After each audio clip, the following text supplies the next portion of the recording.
आप सबका स्वागत है। मेरा नाम है सुहेल तुर्की और आज मैं आपके लिए एक बहुत ही इम्पोर्टेंट वीडियो लेके आया हूँ। जी हाँ, जहाँ हम बात करेंगे कि किस तरीके की स्ट्रैटेजीज हमें रखनी चाहिए। अब हमारे प्री के एग्जाम आ रहे हैं और बहुत ही नजदीक हैं।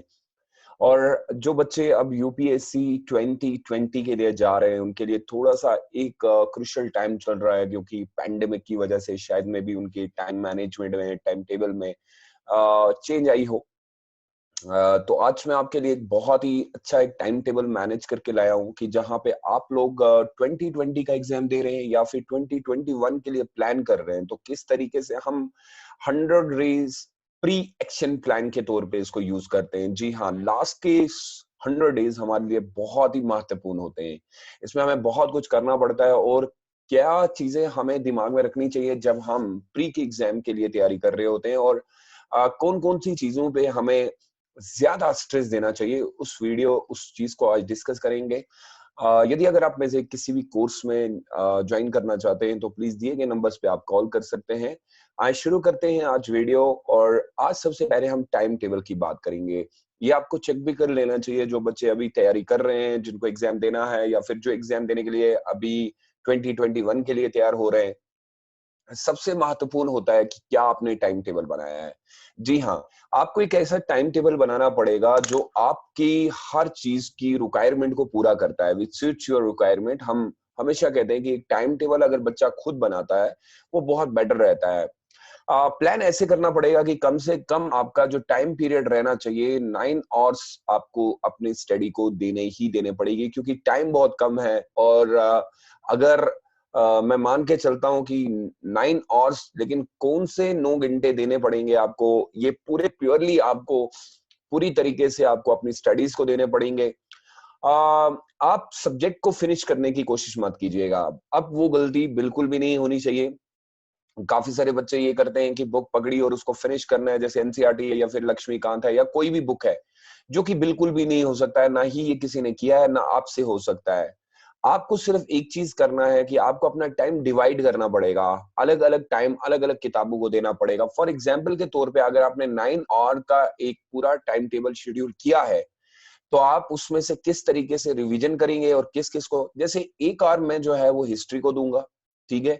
एक आवर मेरा जियो को जाना चाहिए, एक आवर मेरा पॉलिटी को जाना चाहिए, एक आवर मेरा इकोनॉमिक को जाना चाहिए, एक आवर हमारा साइंस को, और एक आवर साइंस जो टेक्नोलॉजी है, और एक आवर इन्वायरमेंट को, और एक आवर ही हम लोग जो है करंट अफेयर्स को रखते हैं। जी हाँ। और लास्ट के जो 2 आवर्स आपके पास बचेंगे, प्लीज उसमें आप रिवीजन कीजिएगा। प्लीज आप इस तरीके से डिवाइड करें। बहुत सारे बच्चे क्या करते हैं कि 20 दिन में इस किताब को दूंगा, 20 दिन में इस किताब को दूंगा। बिल्कुल भी ऐसी गलती नहीं कीजिएगा, क्योंकि आपको आपको टाइम हर किताब को हर दिन देना पड़ेगा। आप किसी भी किताब को स्प्लिट नहीं कर सकते, और हर बुक को आपको दिन भर पढ़ना पड़ेगा। हर टाइम के हिसाब से आप टाइम टेबल अपने हिसाब से बनाएंगे। वैसे बेटर रहता है कि आप हिस्ट्री से शुरू करें, फिर पॉलिटी से शुरू करें, फिर इकोनॉमिक्स से शुरू करें, और लास्ट पे आप जियो को लेके आए, क्योंकि पॉलिटी और हिस्ट्री और पॉलिटी की लिंक बहुत ज्यादा जुड़ती है। तो आप अपने हिसाब से जो टाइम सूट करेगा आपको, प्लीज ये टाइम टेबल है जो आप बनाएंगे, 100 डे एक्शन प्लान के तौर पे लेके चलते हैं। Please do revise daily.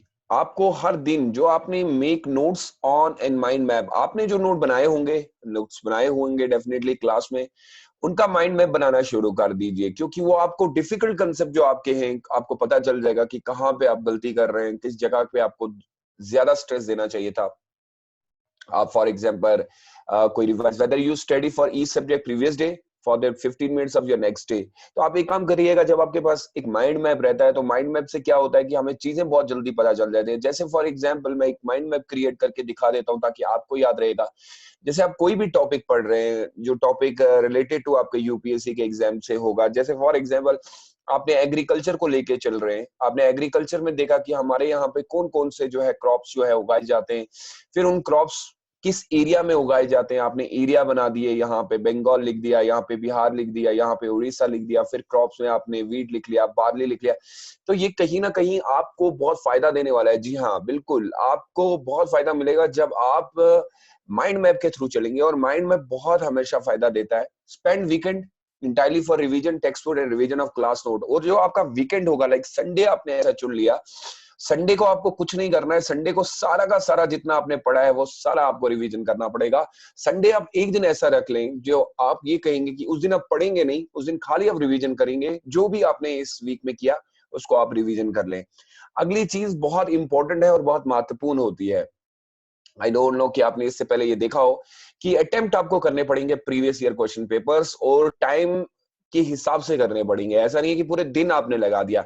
Equally important होता है practice of UPSC previous year question paper. आप जब ये प्रीवियस ईयर क्वेश्चन पेपर कर रहे हो तो प्लीज 4 राउंड एलिमिनेशन कीजिएगा। 4 राउंड एलिमिनेशन स्ट्रेटेजीज कहा जाता है, यानी कि 3-2 -1 -0 और ई मेथड आ जाता है, आपका सही आंसर आ जाता है। लाइक फॉर एग्जाम्पल, कोई भी क्वेश्चन है उसके 4 ऑप्शन ही होते हैं, ए बी सी डी।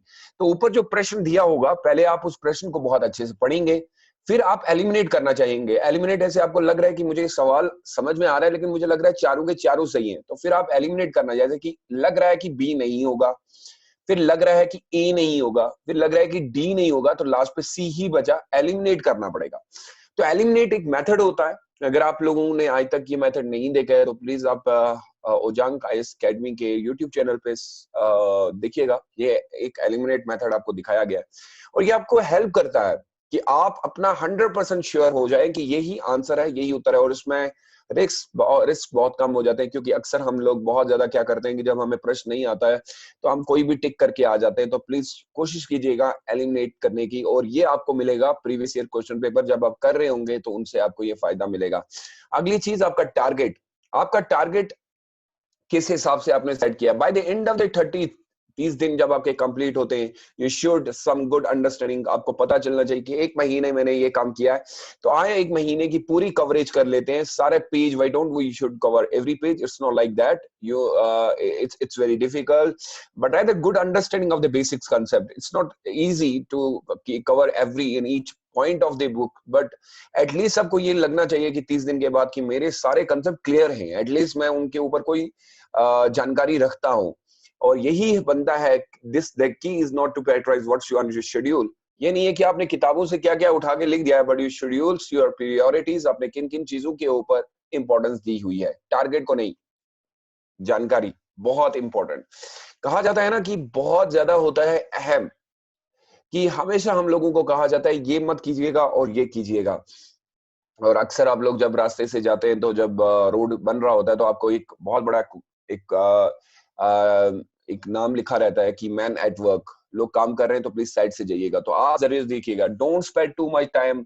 अभी भी बहुत सारे बच्चे क्या गलती कर रहे होंगे यार, व्हाट्सएप पे या फिर ये टेलीग्राम पे कुछ आ गया, वो पढ़ लूं, ये पढ़ लूं, ऐसी गलती नहीं कीजिएगा। जो आपके पास है उसको पढ़िए। अब आप रिसोर्सेज चेंज नहीं कर सकते। Don't invest your time to making a new notes, हर दिन नहीं बनेंगे। जो आपके पास ऑलरेडी है आप उसी को पढ़िए, please I request you all. And also don't spend more than 1 hour, ज्यादा से ज्यादा 1 आवर जो है वो न्यूज़पेपर के लिए काफी होता है, उससे ज्यादा आप नहीं पढ़ सकते।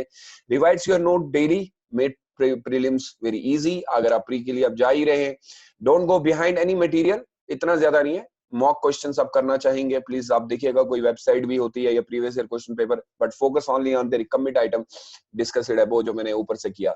So thank you so much. I hope कि आप लोगों को समझ में आया होगा कि क्या गलतियां नहीं करनी और किस तरीके से आपको प्लान करना है। थैंक यू सो मच मेरे से जुड़ने के लिए। फिर ऐसी ही वीडियो आप लोगों के लिए आऊंगा, और प्लीज अपना do share and like this video. और अगर आप मेरे किसी कोर्स में ज्वाइन करना चाहते हैं तो प्लीज आप दिए गए नंबर्स पे कॉल कर सकते हैं और जुड़ सकते हैं मेरे साथ।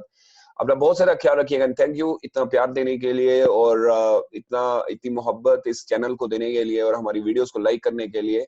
सूनर और later you are going to be an IAS officer, हमारी दुआ है। और जो बच्चे सर्टिफिकेट की एग्जाम के लिए जा रहे हैं, best of luck, and please अपना टारगेट और प्लीज अपनी स्ट्रेटेजीज को सही कर लीजिएगा। ये एग्जाम बहुत इजी उन लोगों के लिए होता है जिनके पास टाइम टेबल बहुत अच्छा होता है। So don't waste your time, don't waste your time, don't waste your time. Action, plan and plan, action. Bye bye.